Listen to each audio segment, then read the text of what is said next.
Cuando la trompeta suene en aquel día final y que el alma entera rompa en claridad. Cuando las naciones salvas a su patria lleguen ya y que sea pasada lista haya de estar. Cuando allá se pase lista, cuando allá se pase lista, cuando allá se pase lista, a mi nombre yo feliz responderé.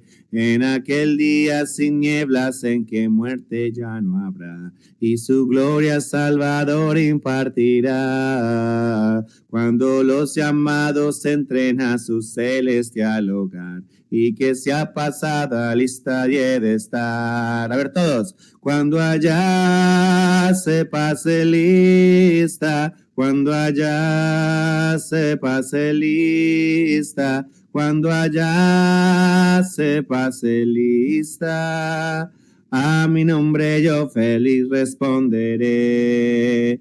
A mi nombre yo feliz responderé. Amén.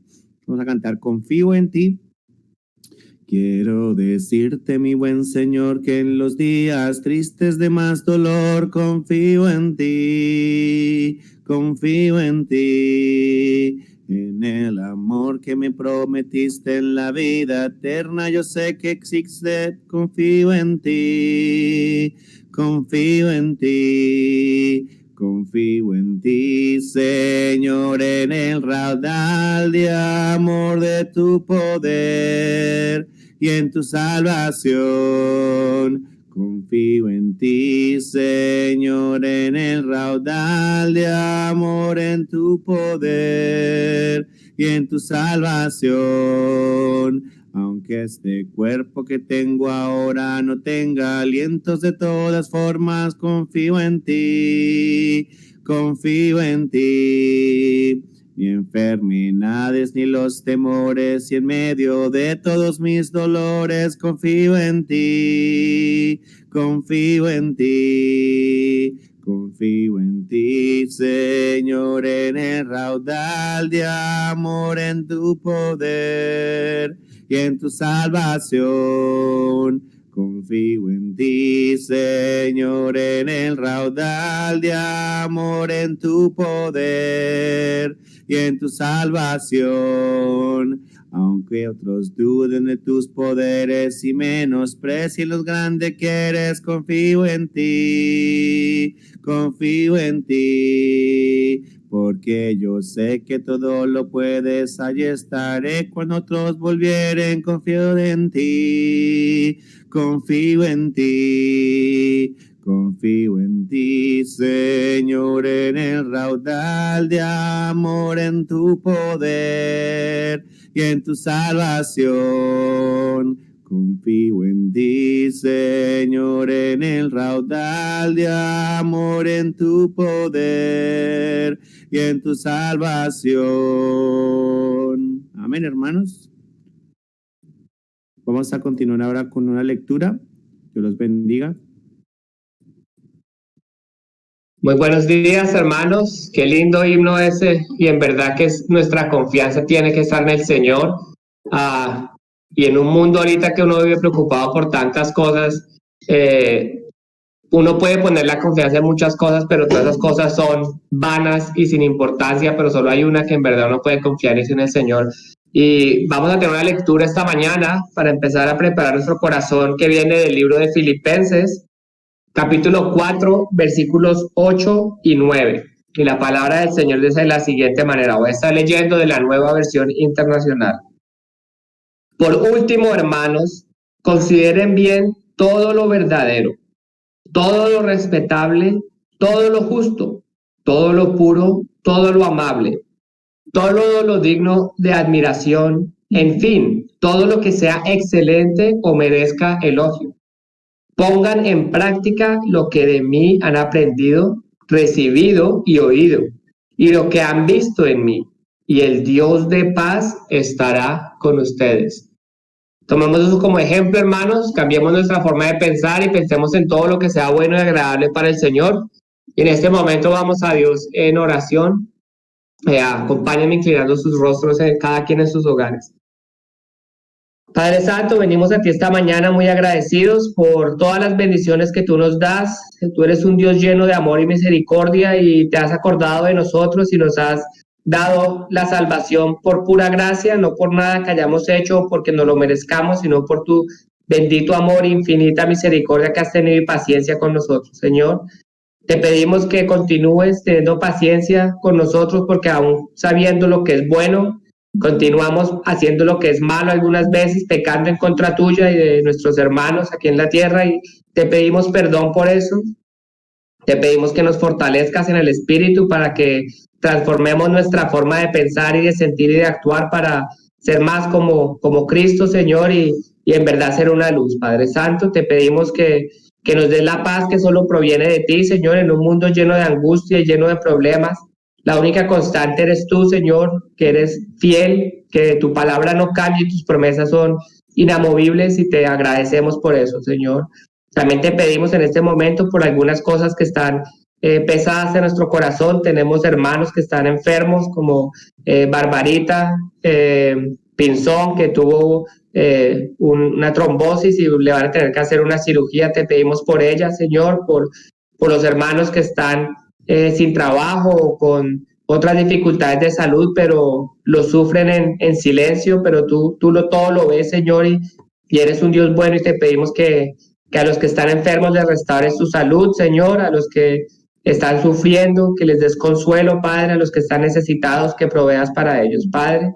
Te pedimos que si en algo podemos nosotros ser una herramienta en tu reino para suplir alguna necesidad, que nos ayudes a tener tanto el deseo como el hacer esa buena obra, Señor. Te suplicamos que estés con nosotros y que lo que hacemos esta mañana lo hagamos de todo corazón, que nos ayudes a concentrarnos en ti y que lo recibas como olor fragante, no como algo repetitivo y que lo hacemos sin sentimiento porque sabemos que tú detestas un servicio a ti en el cual no lo hacemos de corazón, Señor. Te pedimos por favor que seas con cada uno de los que está en este mundo aislado en este momento, que sepamos que no estamos solos, que estamos contigo y juntos en espíritu unos con otros, Padre. Te pedimos todo esto en el nombre de nuestro Señor Jesucristo. Amén.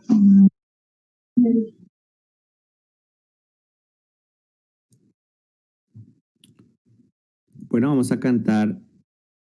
Siguiente canto, hermanos. Cantemos.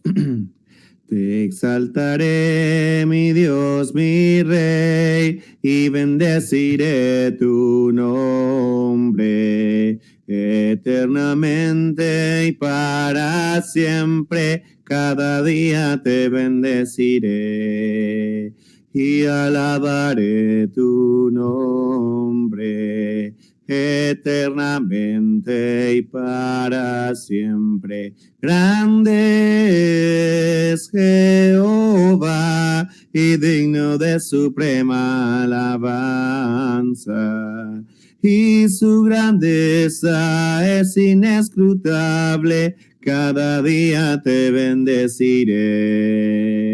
Generación a generación celebrarán tus obras y anunciarán tus poderosos hechos. Cada día te bendeciré y alabaré tu nombre eternamente y para siempre. Grande es Jehová y digno de suprema alabanza, y su grandeza es inescrutable. Cada día te bendeciré, cada día te bendeciré.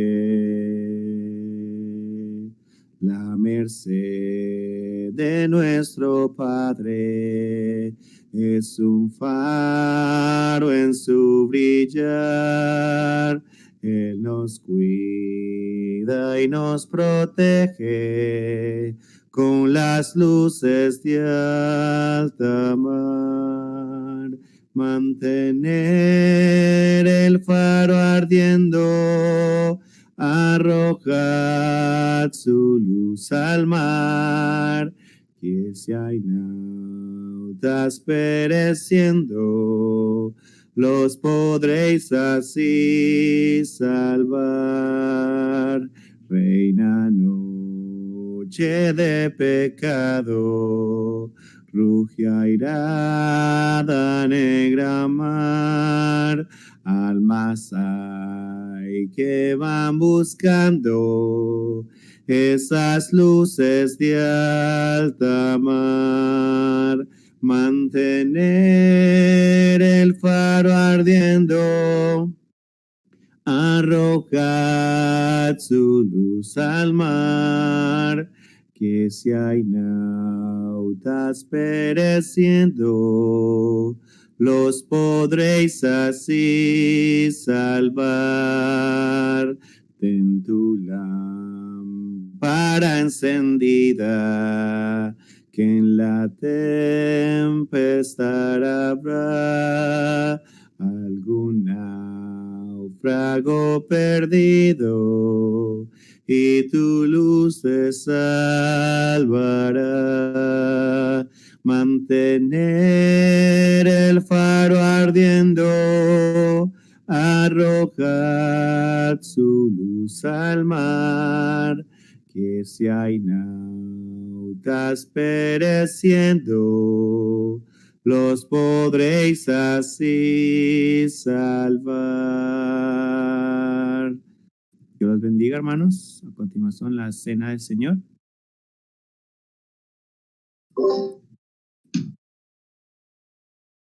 Buenos días, hermanos. Bienvenidos a la cena del Señor de esta mañana. Estamos muy contentos de estar juntos de nuevo, aunque sea por este medio electrónico, pero estamos juntos en espíritu. Y la cena del Señor es algo muy, muy importante y que tiene mucho significado. Y yo quería hablar un poco de ello, del significado de la cena del Señor. Y en Primera de Corintios vemos un par de pasajes que hablan al respecto. Y en ese contexto, lo que nos damos cuenta era que ellos lo estaban haciendo mal. Pero vamos a empezar aquí leyendo en el versículo 14. Dice así: por tanto, amados míos, huid de la idolatría. Como a sensatos os hablo, juzgad vosotros lo que digo. La copa de bendición que bendecimos, ¿no es la comunión de la sangre de Cristo? El pan que partimos, ¿no es la comunión del cuerpo de Cristo? Siendo un solo pan, nosotros con ser muchos, somos un cuerpo, pues todos participamos de aquel mismo pan. Entonces, esta cena que estamos participando, decimos que este pan representa el cuerpo de Cristo, y así mismo es, pero también representa que nosotros somos el cuerpo de Cristo y que somos uno. Y esta sangre, que es la sangre de nuestro Señor Jesucristo, pues lava todo su cuerpo, ¿cierto? Pasemos aquí al versículo 17 del siguiente capítulo 11, dice: pero anunciaros esto que sigue no os alabo, porque no os congregáis para lo mejor, sino para lo peor.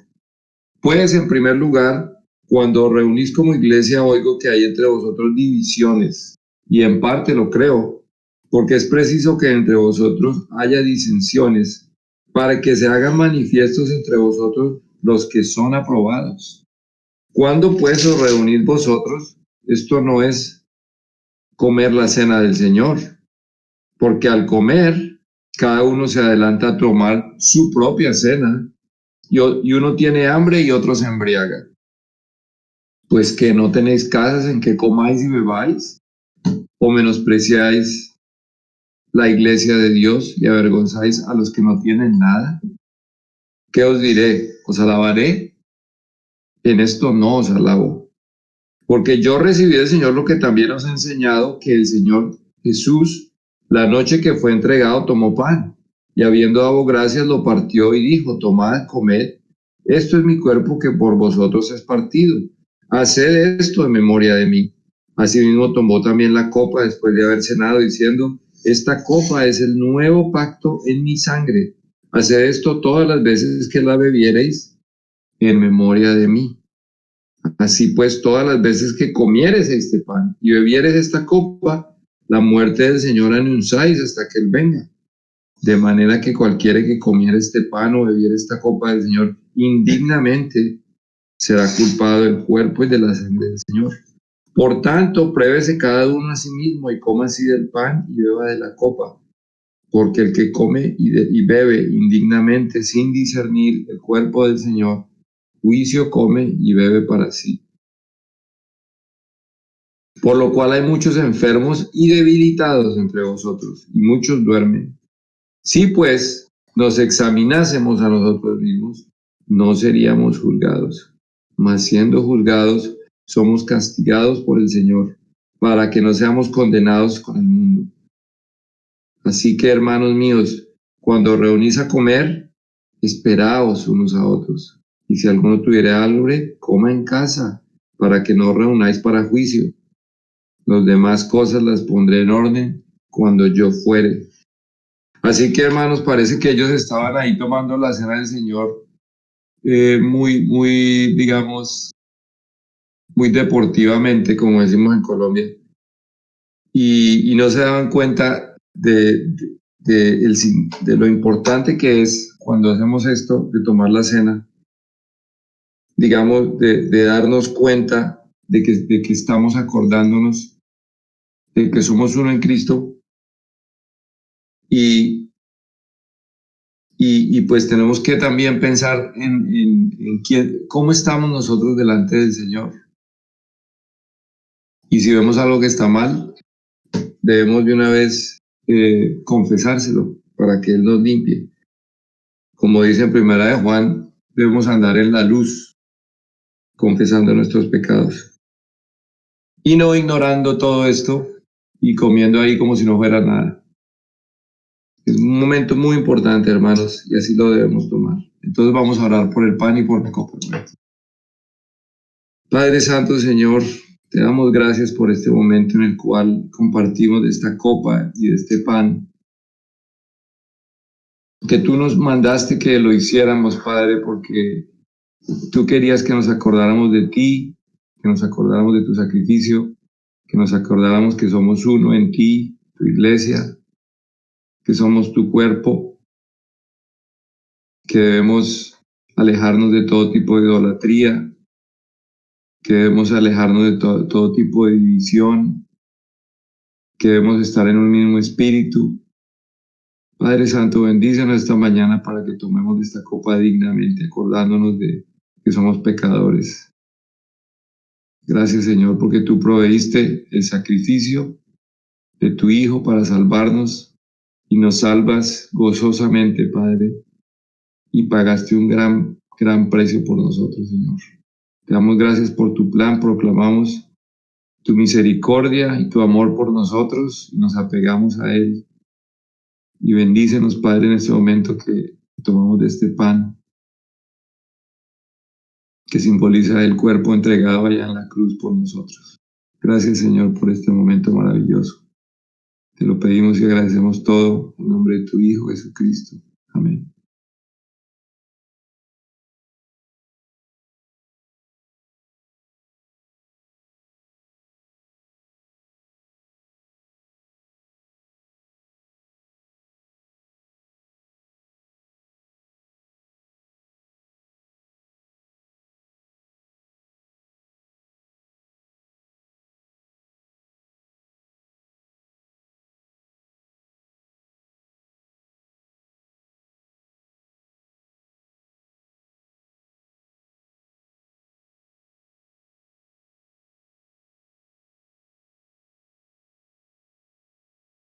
Señor, también nuestro Señor Jesucristo tomó la copa y la levantó diciendo: esta es mi sangre, que será derramada por vosotros para el perdón de de nuestros pecados. Señor, te damos gracias por esa sangre que nos limpia y nos pone con vestiduras blancas delante tuyo, Señor, para estar en tu presencia. Gracias, Señor, por ese maravilloso regalo que nos diste, por amarnos tanto que no escatimaste enviar a tu Hijo y derramar su sangre por nosotros. Bendícenos, Señor, esta mañana. Bendícenos con unidad, con amor. Bendícenos, Padre, que te busquemos de corazón puro y busquemos hacer tu voluntad de todo corazón, Padre, y amarte con todas nuestras fuerzas, alma y espíritu y todo nuestro corazón. Gracias, Padre, por este momento maravilloso que celebramos tu plan y proclamamos tu salvación, Padre, y te agradecemos que hayas resucitado y nos recuerdas que vamos a ser resucitados nosotros también. Gracias, Señor. Te lo pedimos y agradecemos todo en nombre de Jesucristo. Amén.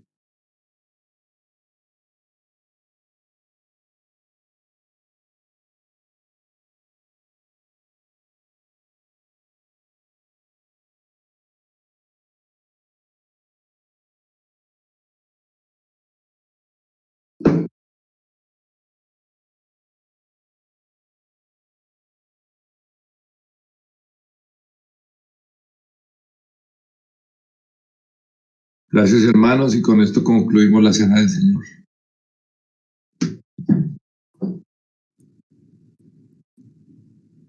Bueno, hermanos, después de haber participado en la cena del Señor, vamos a continuar con más cantos.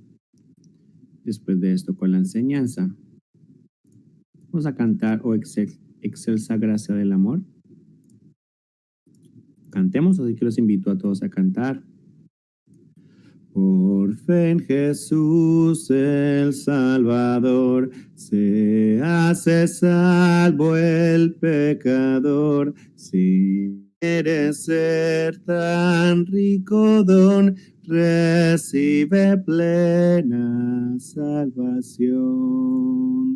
Oh excelsa gracia del amor, que Dios perdona al pecador, si presto está a confesar sus culpas y en Jesús confiar. No hay otro autor de salvación, pues Cristo obró la redención.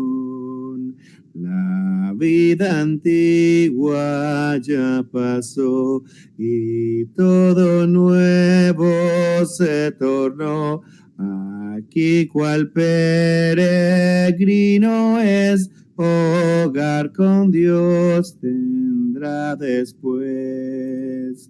Oh excelsa gracia del amor, que Dios perdona al pecador, si presto está a confesar sus culpas y en Jesús confiar. No hay otro autor de salvación, pues Cristo obró la redención. Aun cuando él nada tenga aquí, su gran herencia tiene sí, arriba en gloria con Jesús, quien le ha salvado por su cruz.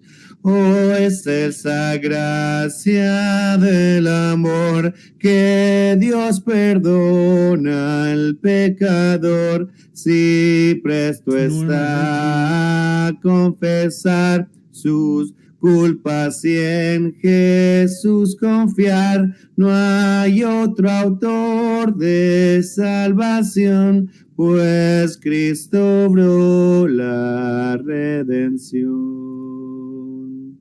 Amén. Vamos a cantar el siguiente canto ahora, que se llama Renuévame. Los invito a todos a cantar. Después de ese canto vamos a continuar con la enseñanza, así que cantemos. Renuévame, Señor Jesús, ya no quiero ser igual. Renuévame, Señor Jesús, pon en mí tu corazón, porque todo lo que hay dentro de mí necesita ser cambiado, Señor, porque todo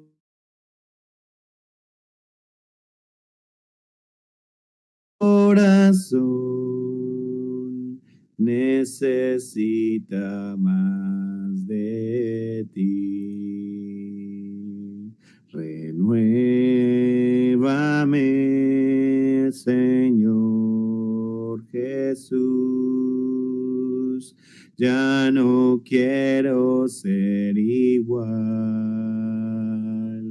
Renuévame, Señor Jesús, pon en mí tu corazón, porque todo lo que hay dentro de mí necesita ser cambiado, Señor, porque todo lo que hay dentro de mi corazón necesita más de ti, necesita más de ti. Amén, hermanos. Dios los bendiga a todos.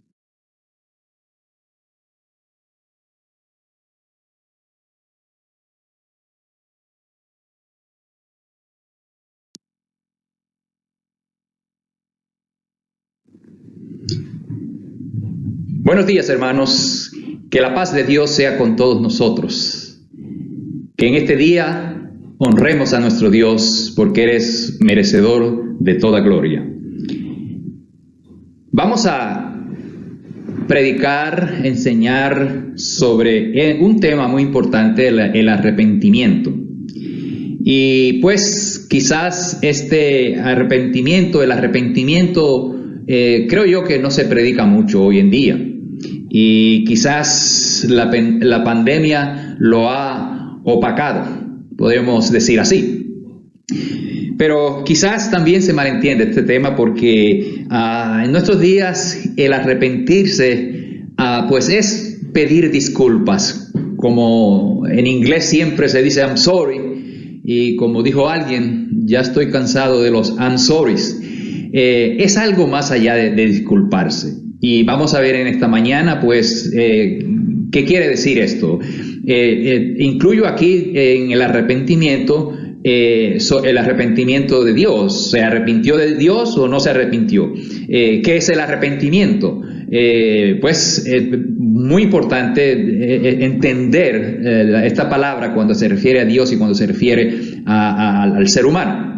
Y por último, ¿qué sucede cuando nos arrepentimos? En la Biblia vemos hombres grandes, personajes grandes que ellos se arrepintieron. Y no fue decir, I'm sorry, lo siento, Dios. No, ellos se comportaron de cierta manera que demostraban que su arrepentimiento fue verdaderamente un arrepentimiento.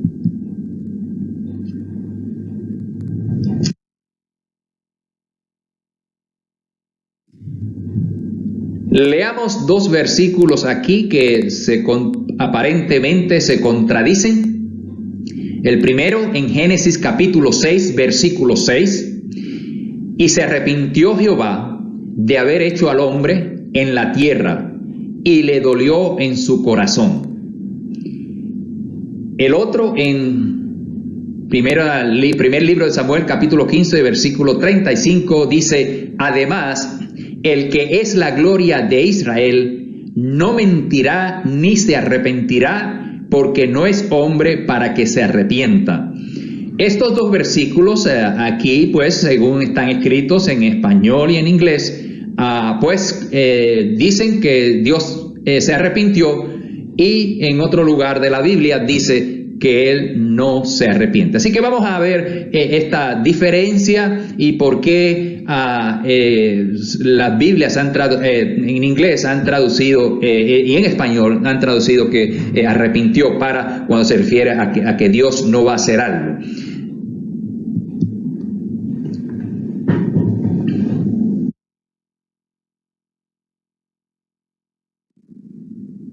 Entonces, hay versículos en la Biblia donde dice que Dios se arrepiente de acciones en el futuro. Y hay varios, como vemos aquí, tenemos en Éxodo, en Samuel, segundo libro de Samuel, en Salmos, Jeremías, los profetas menores, Joel, Amós y Jonás. Y estos versículos pues nos están hablando en el contexto de que Dios tenía planificado algo, iba a hacer algo en el futuro, pero desistió. ¿Pero por qué desistió? Vamos a ver un ejemplo. Podemos leer y busquen en sus Biblias el libro de Éxodo, el capítulo 32, versículo 12 al 14, y como fondo histórico de este pasaje, recordarán que aquí se trata, el contexto mayor es cuando Israel hace un becerro de oro, porque Moisés se tardaba y a lo mejor no iba a regresar. Tontamente Aarón accedió a ellos, construyeron un becerro de oro, y esto es como en un matrimonio, que alguien le traiga al amante a la casa. Y Dios es celoso. El mismo libro de Éxodo dice que Dios es celoso. Y Dios reaccionó de tal manera que le dijo a Moisés: mira, apártate, que yo ya no quiero este pueblo, y hago un pueblo de tu descendencia. Entonces vamos a leer varios versículos, porque esta historia es bastante amplia. El versículo 2, en el 32 de Éxodo, versículo 12 dice: ¿por qué han de decir los egipcios? Para mal los sacó, para matarlos en los montes y para exterminarlos de sobre la faz de la tierra. Vuélvete del ardor de tu ira y arrepiéntete de este mal contra tu pueblo. Y entonces dice al 14: entonces Jehová se arrepintió del mal que dijo habría de hacer su pueblo. Entonces, vamos a ver algo aquí. Cuando la Biblia habla de que Dios se arrepiente y no hace algo, es porque hay una intercesión. En este caso, Moisés negoció con Dios. Y Moisés, una característica de Moisés es que era buen negociador. Pero no negociador en estilo de esos dueños de compañías que son muy listos. Y no, él sabía cómo llegar a Dios. Porque a Dios hay que llegar con humildad. Y de Moisés se dice que fue el hombre más manso de toda la tierra. Y eso lo dijo Dios, el hombre más manso de la tierra. Así que cuando Moisés habla con Dios con toda su paciencia, respeto, le dice: mira Dios, ¿qué van a decir la gente? ¿Qué van a decir los egipcios? Tú sacaste este pueblo en una forma milagrosa, ahora lo vas a dejar. Y ahí yo creo que Dios vio la carita de Moisés como la de un niño, como cuando un niño hace algo y nosotros estamos ahí, pero nos da una sonrisa o una carita así triste, y uno los abraza, los besa. Y yo creo que, no debemos pensar que porque Dios es todopoderoso, es muy así como un dictador y muy como así muy militar. No, la grandeza de Dios, el poder de Dios va más allá de simplemente dar órdenes. Cuando Dios hace algo y el pueblo implora, pues verdaderamente Dios actúa. Es como en el caso de Ezequías, ¿se acordarán ustedes allá en Isaías capítulo 38, 39, creo que el 40?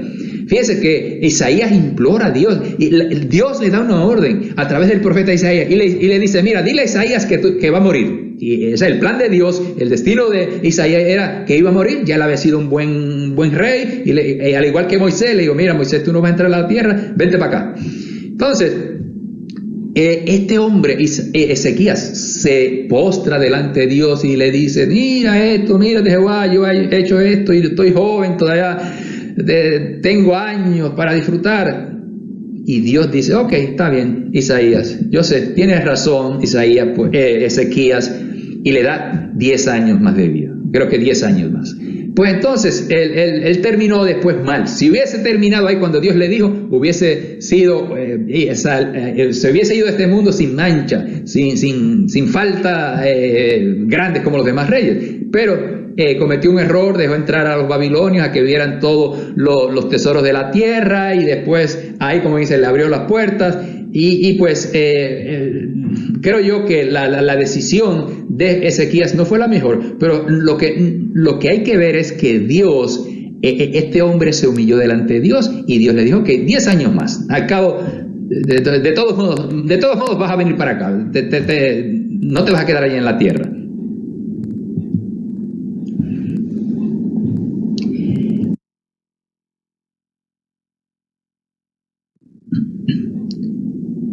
Bien, entonces aquí encontramos que hay versículos que dicen, Dios no se va a arrepentir, Dios no se arrepentirá. Vamos a ver, hay muchos. Dice Salmo capítulo 110, versículo 4, juró Jehová y no se arrepentirá, tú eres sacerdote para siempre según el orden de Melquisedec. Ahora, ¿por qué aquí que Dios no desiste, podríamos decirlo así, una mejor traducción, de que el sacerdocio que está hablando aquí de Melquisedec, que se refiere al sacerdocio de Cristo, él está haciendo una promesa en cuanto al Mesías, a Jesucristo, y por eso dice que no cambiará en esa promesa que él está haciendo.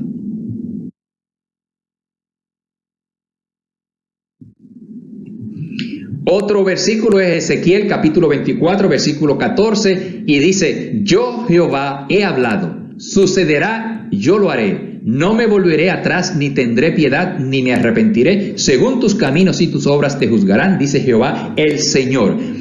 Este pasaje hay que tomarlo en el contexto de el ministerio de Ezequías. Ezequías es el profeta que fue antes del exilio y se fue con los exiliados, después del exilio, antes y después.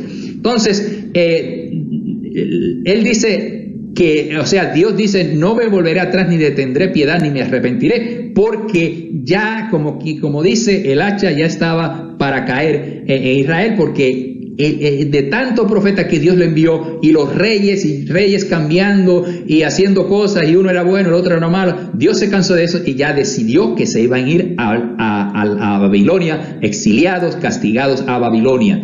Por lo tanto, Dios dice, eso va, aquí no me va a convencer nada.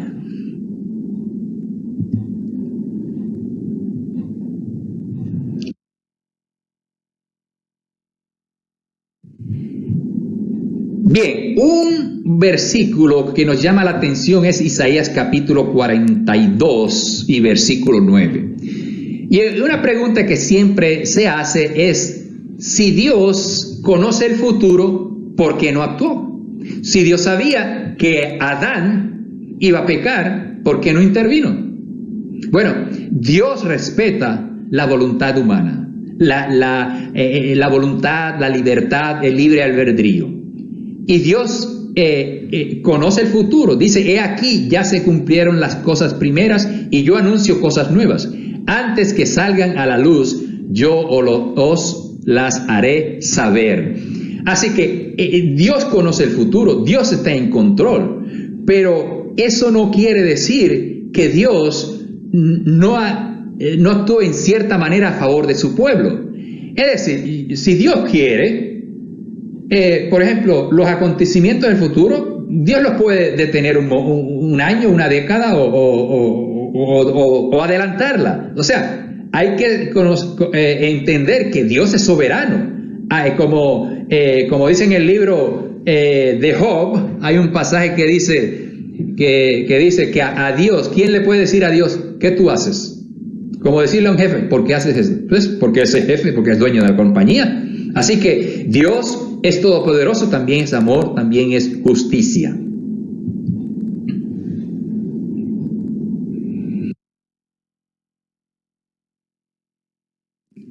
Lo que sucede en los versículos donde se dice que Dios se arrepiente es el fenómeno o la acción, ¿verdad?, de antropopatismo, que es atribuirle a Dios sentimientos o sufrimientos humanos, que viene de antropos, que quiere decir el ser humano, y pathos, que quiere decir sufrimiento.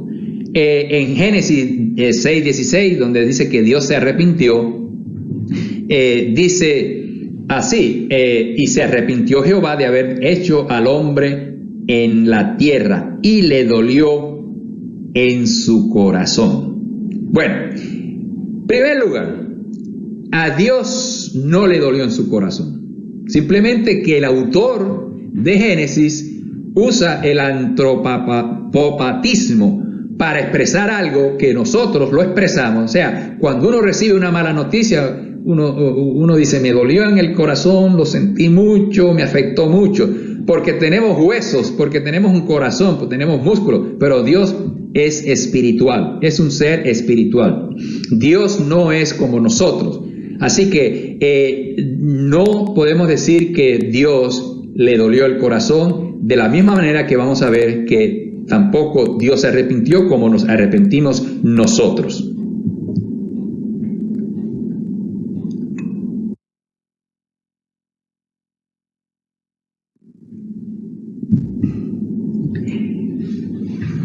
¿En verdad se arrepiente Dios? Fíjese, en Éxodo, el pasaje que leímos, 32:12, dice, vuélvete del ardor de tu ira y arrepiéntete de este mal contra tu pueblo. La versión judía dice, en vez de arrepentirse, dice desistir o aplacar. En realidad no es que Dios se arrepintió como se arrepiente el hombre. Hay un gran comentarista que dentro de los judíos se dice que es el mejor comentarista del Antiguo Testamento, Rashi, y Rashi dice que en ese versículo y en los versículos donde Dios dice que dice que Dios se arrepintió, se debe traducir a considerar qué hacer. Y la Biblia judía que mencioné lo traduce como desistir, aplacar, en vez de arrepentir.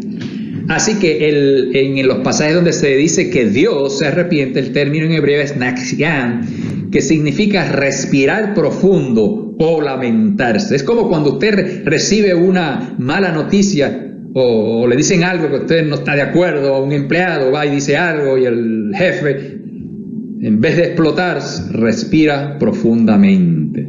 Y vamos a ver por qué Él se arrepiente de haber creado el hombre. En ese ejemplo, lo que vemos es que Dios, vamos a ver en un momentito, que Dios tiene que pasar como del terreno del amor, de la misericordia, al terreno de la justicia, de hacer juicio.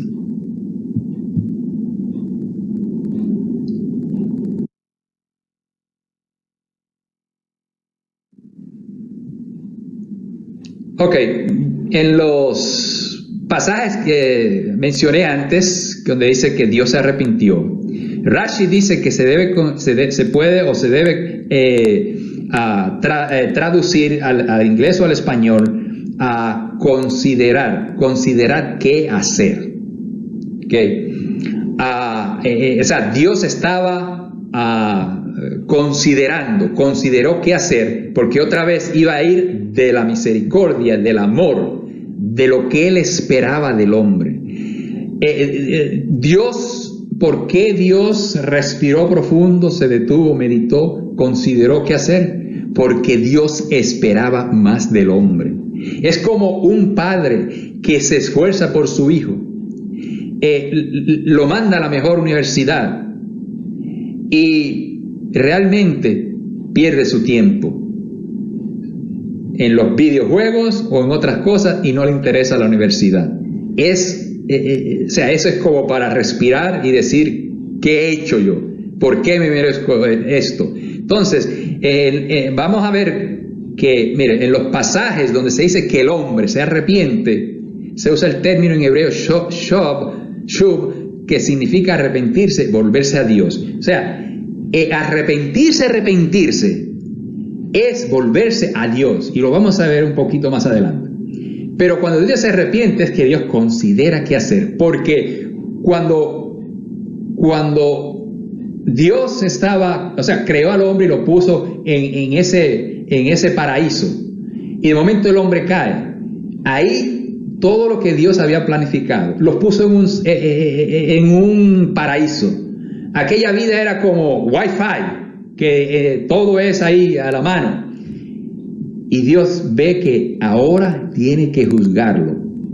Ahí es donde Dios considera qué va a hacer, porque de tanto amor para el hombre, ahora tiene que castigarlo.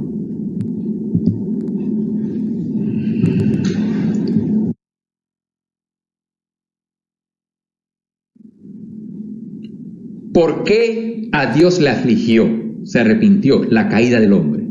Primeramente porque Dios sabía. Es como el ejemplo que le di del padre que manda a su hijo a la universidad y pierde el tiempo. Usted consideraría, meditaría, y ahora mi hijo va a ser un cualquiera, se va a dedicar a videojuegos nada más, o se va a dedicar a algo, a trabajar en un mall. Y eso le pesó a Dios, las consecuencias del pecado. También, como ya he mencionado, actuar de misericordia al ser el juez. Vamos a decir que un juez tiene un hijo que tiene un accidente de tránsito. Ese padre, si tuviera que... imagínese un juez juzgando a su hijo y que no puede decir, bueno, como es mi hijo lo voy a sacar fuera y nada más le voy a dar 3 meses en la cárcel. Si en el accidente de tránsito mató a alguien, él tiene que mandarlo a la cárcel. Y quién sabe si a la silla eléctrica. Imagínese la situación en que estaba Dios.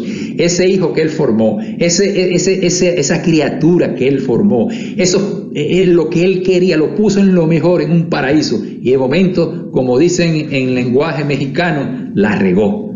¿Cómo se iba a sentir Dios?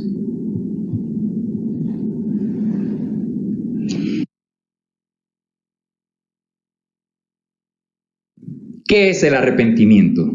Bien, es necesario que entendamos esto, expliquemos esto, porque como dice la Biblia, no hay justo ni aun uno, todos somos pecadores y necesitamos arrepentirnos. El mundo tiene que arrepentirse. Y pues Isaías tiene un versículo que es bien interesante, porque Isaías 64 dice, pero el 64 versículo 5 dice, pero tú te enojaste, hablando a Jehová, dice, pero tú te enojaste porque pecamos, porque en los pecados hemos perseverado largo tiempo. Así que es necesario que entendamos este concepto de arrepentirse y pues lo entendamos para que nos arrepintamos, porque tarde o temprano somos humanos, somos pecadores y pues necesitamos arrepentirnos.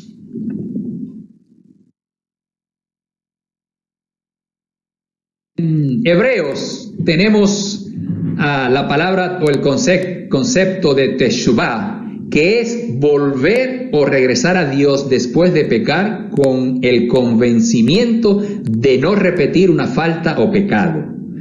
En el judaísmo 2 verbos se unen, el volver, shov, y sentir congoja, nak yam. Bueno, esto es bien importante en el sentido de que otra vez, como ya he mencionado, no es cuestión de uno pedir disculpas. no es cuestión de decir lo siento mucho. Es cuando habla de que Israel se arrepienta, Dios manda, pide a Israel que se arrepienta. Lo que le está diciendo Dios a Israel es: vuelve a mí, regresa a mí. Es lo que quiere Dios. Que el arrepentimiento en nosotros es que nosotros volvamos a Dios. El pecado, como dijo Isaías, es una pared que hace división entre Dios y el hombre, el ser humano. Y así, cuando se rompe esa comunicación, esa cercanía, ahora el hombre está fuera, él, como el hijo pródigo, quiere que regrese a casa. Y eso es el amor. Ese es un Dios de amor.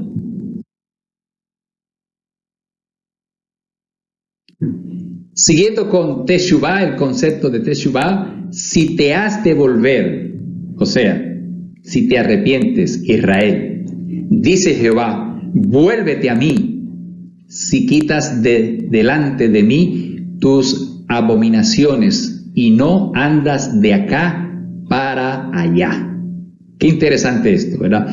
Fíjense que en este pasaje, Jeremías, prácticamente, este pasaje define lo que es arrepentimiento, volver a Dios. Si te has de volver, dice Dios, vuélvete a mí. Si te has de volver, es decir, si vas a dejar ese camino, si te vas a apartar del pecado, hazlo hacia mí, ven a mí, regresa a mí. Pero fíjese, Dios le dice a Israel, que tiene que quitar delante de Dios las abominaciones y no andar de acá para allá. Es como hay personas que se acostumbran a mentir y se arrepienten y otra vez, o sea, es un hábito en ellos mentir, quizás porque piensan que son mentiras,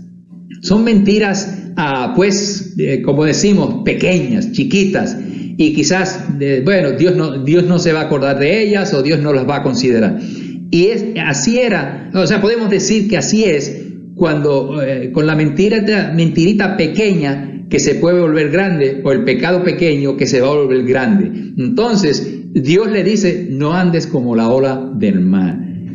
Tienes que arrepentirte, pero no yendo de acá para allá, es decir, no estés pecando, te arrepientes y pecas y te arrepientes y así. Dios quiere que sea un regreso triunfante, que no demos vuelta atrás.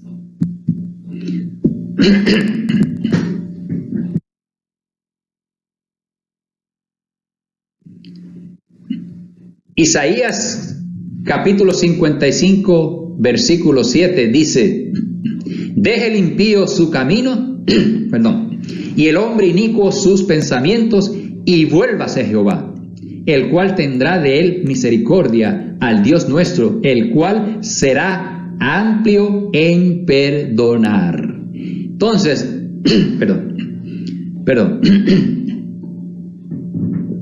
Entonces,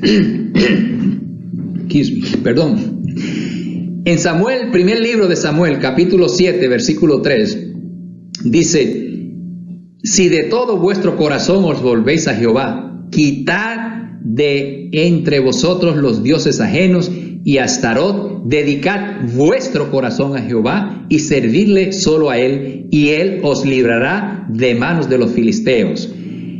Fíjese que cuando en un caso en corte, cuando se condena a una persona, se encuentra culpable, dependiendo el caso, la naturaleza del caso, usualmente hay casos donde, aparte del castigo que se le da, vamos a decir, un entrenamiento en algo que él falló. Digamos, si es que ha tenido varios accidentes de tránsito, pues le dicen, bueno, tienes que pagar la multa, quizás 6 meses en la cárcel, pero también tienes que ir a un curso de cómo mejorar, manejar un carro. Entonces, siempre en el arrepentimiento, volverse a Dios, hay que hacer algo, hay que hacer una determinación, hay que volverse a Dios, pero con sinceridad, y como dice ahí, deje el impío su camino. Hay que dejar cosas, hay que actuar para no caer otra vez en lo mismo.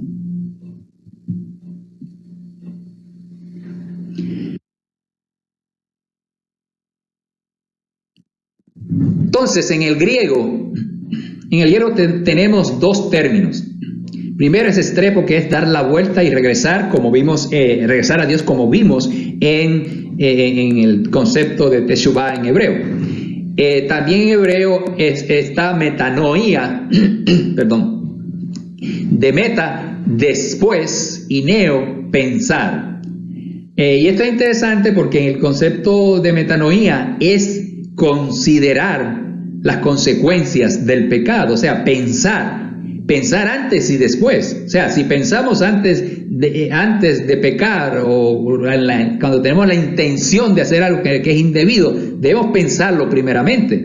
Y cuando caemos en el pecado, ahí es cuando nosotros debemos pensar bien de no pecar más, de considerar las consecuencias, porque Dios sí nos perdona, pero las consecuencias nosotros vamos a tener que vivir las consecuencias. Es como un alcohólico que se arrepienta, viene al Señor, el Señor lo perdona, el Señor le da la salvación, pero el daño que él se ha hecho después, vamos a decir a los 50 años, a los 60 años, pues su salud va a estar afectada. Dios lo puede sanar también, pero siempre el pecado va a tener una consecuencias. Así que de la manera en que nosotros pensamos afecta nuestras acciones.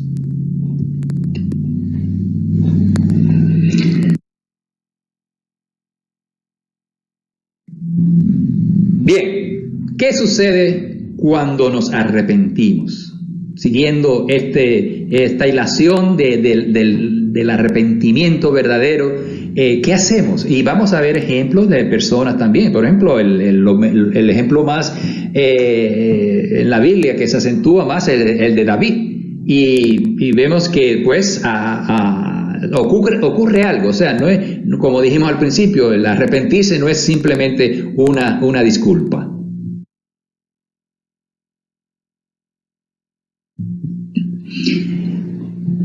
En el arrepentimiento hay 4 pasos, podríamos decir, sintetizarlo así o resumirlo. Abandonar el pecado.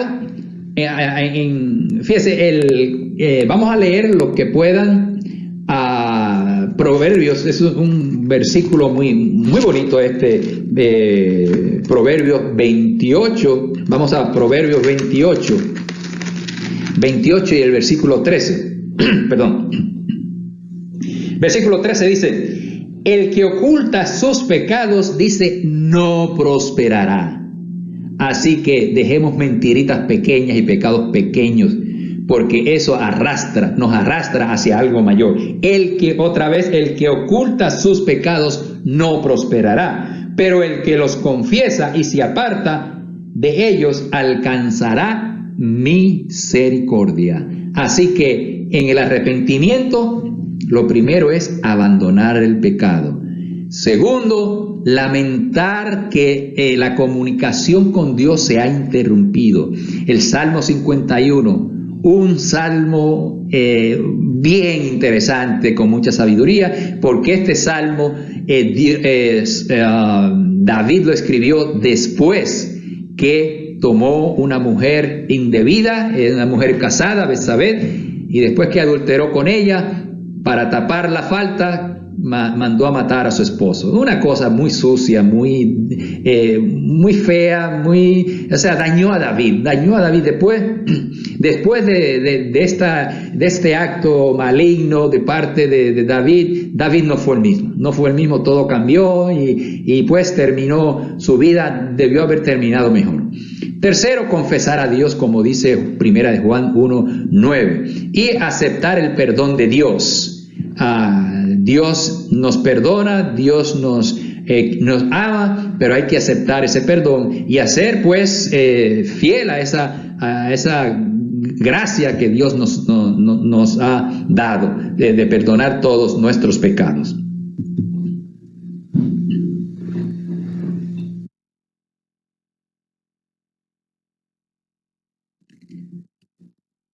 arrepentimiento y confesión. Confesión en el griego es homología, y estos dos, confesión y arrepentimiento, van de la mano. Homología literalmente significa decir lo mismo, estar ante la presencia de Dios para aceptar la verdad, como en una corte, decir la verdad y únicamente la verdad. En corte en una corte nosotros no vamos a ir como un abogado tratando como con una estrategia. Los abogados van a la corte, ellos saben lo que pasó, ellos saben que alguien robó algo, el acusado tiene que decirle exactamente lo que sucedió. Es lo primero que hace un abogado, ¿qué sucedió?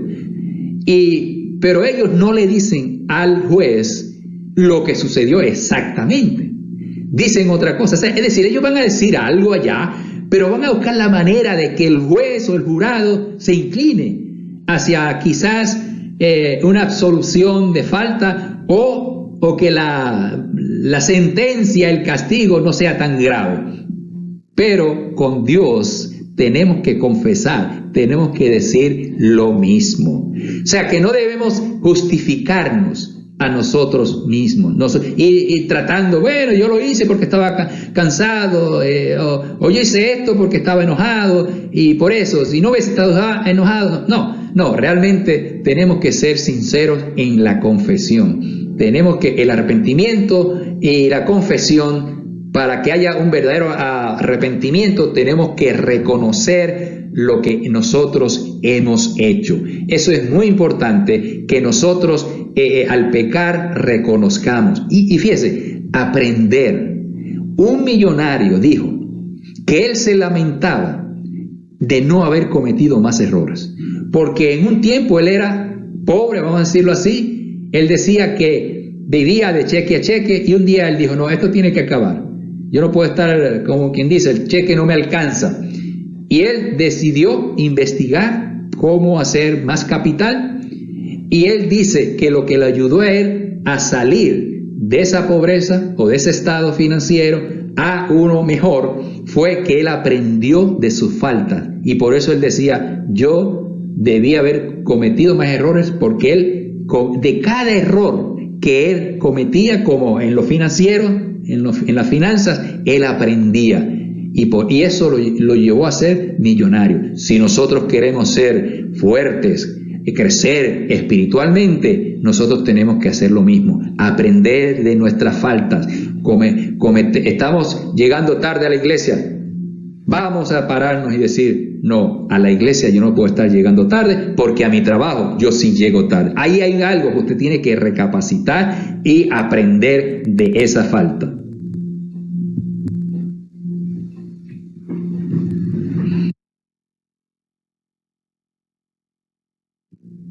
Un ejemplo de una persona, un rey que se humilló ante Dios. Él se arrepintió no solamente por él, sino por su pueblo, Israel. Su padre fue Amón, fue un despiadado, un idólatra, que nunca se arrepintió, de acuerdo a 2 de Crónicas, capítulo 33, versículo 23. Y en el capítulo 34 de 2 de Crónicas, versículo 3, dice, a los 12 años comenzó a limpiar a Judá y Jerusalén de los lugares altos, imágenes de acera, esculturas e imágenes fundidas. A los 12 años lo nombraron rey. En esas últimas décadas de Israel como nación, antes de llegar al exilio, era un rey bueno y un rey malo, o dos reyes malos y uno bueno. Josías no aprendió nada de su padre. Realmente el padre fue un sinvergüenza, literalmente. Y fíjese lo que dice ahí, porque él se da cuenta, cuando él llega, como dice ahí, él a los 12 años empezó a limpiar la casa, porque estaba llena de idolatría, de imágenes, de todo eso.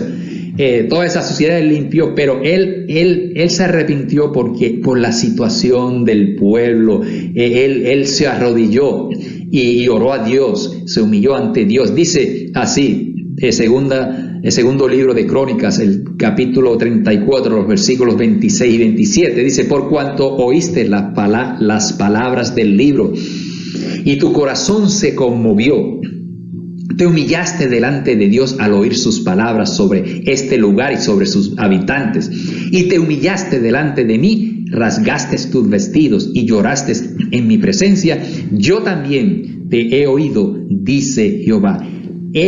Fíjese, él rasgó sus vestidos, lloraste en mi presencia. Esto, lo que quiero decir con esto y lo que dice la Biblia más bien es que el arrepentimiento es algo serio. Cuando nosotros faltamos a Dios o cuando faltamos a nuestro prójimo, o faltamos a nuestra compañía donde trabajamos o a la vecindad, cuando nosotros hemos actuado mal, hay que arrepentirnos de corazón. Las disculpas no son arrepentimiento. Eso empieza acá en el corazón.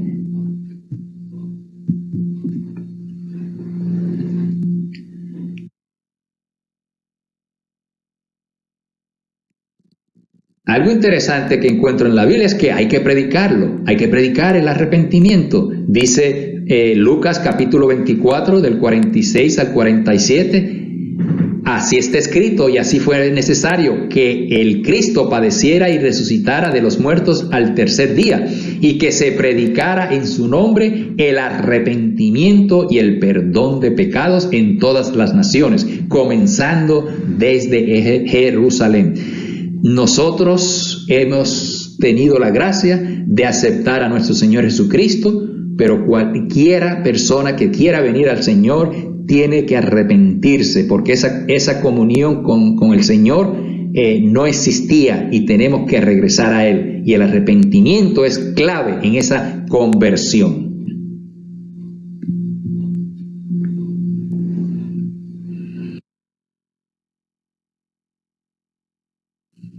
Y digo, el arrepentimiento es un compromiso con Dios.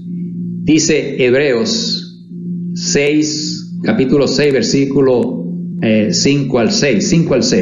Bueno, voy a leer también, voy a añadir aquí el 4. Y antes de leerlo, hay que entender el contexto aquí.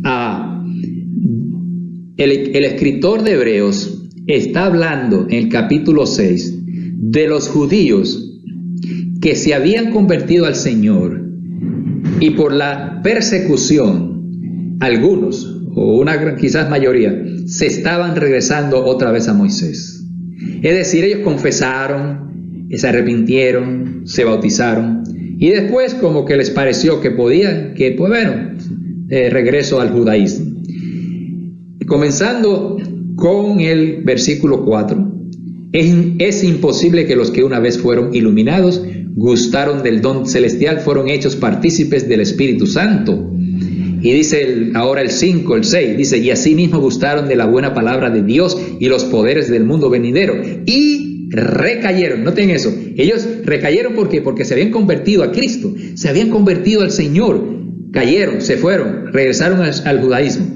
Sean otra vez renovados para arrepentimiento. Noten eso, esa frase ahí, renovados para arrepentimiento. Eso es imposible, ¿verdad? Porque ya ellos dieron la espalda a Dios. O sea que cuando ellos se bautizaron, ese arrepentimiento, eso es un pacto, y un pacto no se puede romper así. Bueno, ya no sigo aquí, no voy a cumplir. No, ese arrepentimiento con una persona, eso es como un matrimonio. El matrimonio es para siempre, debe ser así. Y estos realmente cometieron esa falta. Dice, crucificando de nuevo al Señor. Crucificando de nuevo para sí mismo al Hijo de Dios y exponiéndolo ¿qué? A burla.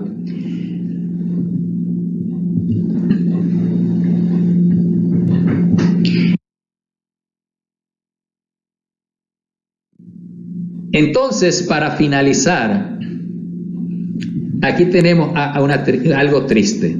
La desgracia de Saúl, el que vendió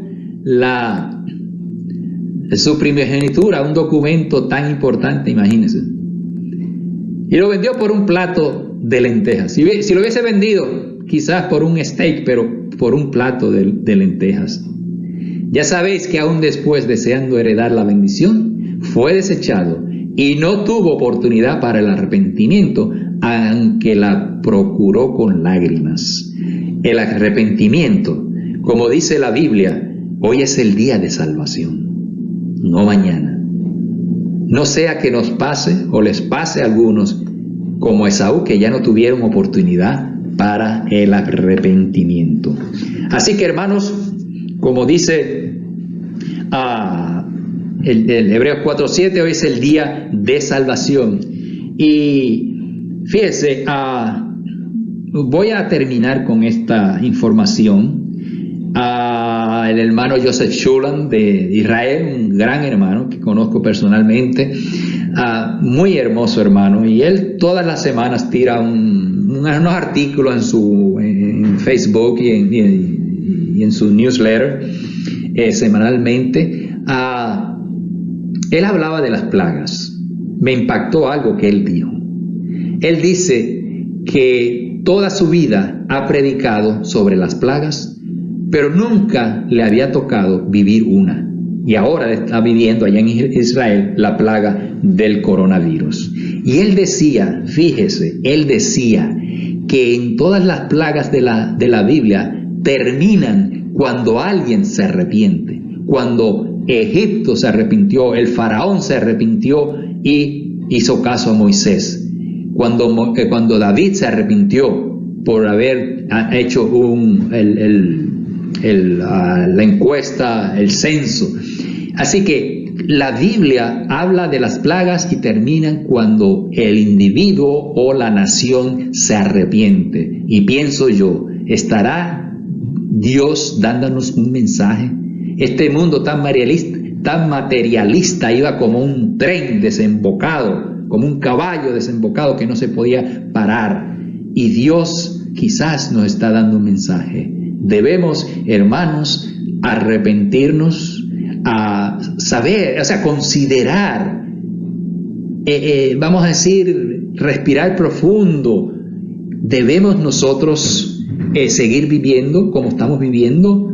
Debemos examinar eso. Y este mundo que no quiere a Dios, que ha sacado a Dios de las escuelas y de las compañías, este mundo materialista que no quiere a Dios, tiene que arrepentirse para que esta plaga, quizás digo yo, para que cese. Que Dios les bendiga, hermanos, que Dios nos cuide. Dios es por nosotros, ¿quién contra nosotros? Que tengan una bonita y bendecida semana.